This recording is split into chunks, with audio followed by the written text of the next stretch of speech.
এক গ্রামে সুলেমান নামে একজন জেলে বাস করত। একদিন তার স্ত্রী তাকে বলল, এখন তো বর্ষাকাল, গিয়ে কিছু মাছ ধরে আনো।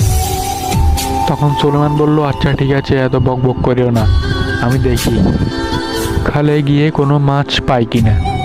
তখন সুলেমান খালের দিকে যেতে লাগলো। খালে যেতে যেতে সে পানিতে প্রথমে নামলো। পানিতে নেমে সে মাছ ধরা শুরু করে দিল এবং তার মাছ ধরতে ধরতে সন্ধ্যা হয়ে গেল এবং সে তাই তাড়াতাড়ি বাসায় ফিরতে লাগলো।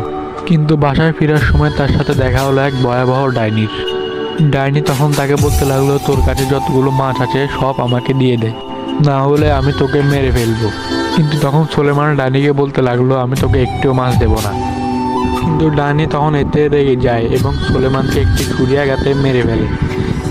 এদিকে এলাকার লোকজন সুলেমানের মৃত লাশ দেখতে পায় এবং সবাই মিলে সুলেমানকে তার লাশ কবরস্থানে দাফন করে দেয়।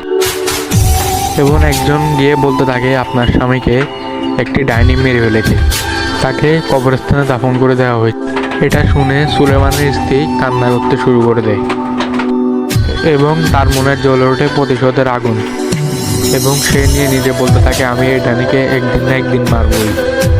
এবং সে পরে ইচ্ছে করে মাছ নেওয়ার অভিনয় করে সেই রাস্তা দিয়ে হেঁটে যায় এবং তার সামনে বরাবর হাজির হয় সে ভয়ানক ডাইনি।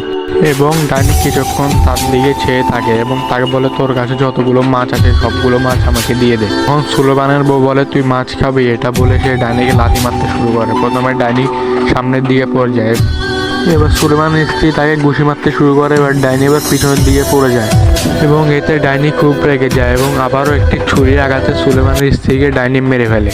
এদিকে পরের দিন সবাই সুলেমানের স্ত্রীর লাশ দেখতে পেল এবং গ্রামের লোকজনরা বুঝতে পারলো বিষয়টা কোনোভাবে স্বাভাবিক হচ্ছে না। তারা চিন্তা করলো এই ডাইনিকে কোনো না কোনো একভাবে মারতে হবে। তাই তাদের মধ্যে একজন মাছগুলো পুড়ে নিয়ে যাচ্ছিল। তখন সেই ডাইনি হাজির হয় এবং বলে, তোর কাছে যতগুলো মাছ আছে সবগুলো আমাকে দিয়ে দে। তখন লোকটি ডাইনিকে পোড়া মাছগুলো দিল এবং ডাইনি মাছগুলো নিয়ে সাথে সাথে খাওয়া শুরু করে দিল। সে জানতো না যে মাছগুলো পোড়া ছিল এবং সে খেতে খেতে একটা সময় হঠাৎ করে মারা যায় এবং এভাবে এই ভয়াবহ ডাইনির হাত থেকে গ্রামবাসীরা বেঁচে যায়। সেই গ্রামের মানুষজন শান্তিতে থাকে, সেই ডাইনি আর কখনো আসে না। আর এইভাবে আমাদের গল্পের সমাপ্ত ঘটে। আর এরকম নিত্য নতুন গল্প পেতে চাইলে অবশ্যই চ্যানেলটা সাবস্ক্রাইব করে আমাদের পাশে থাকুন।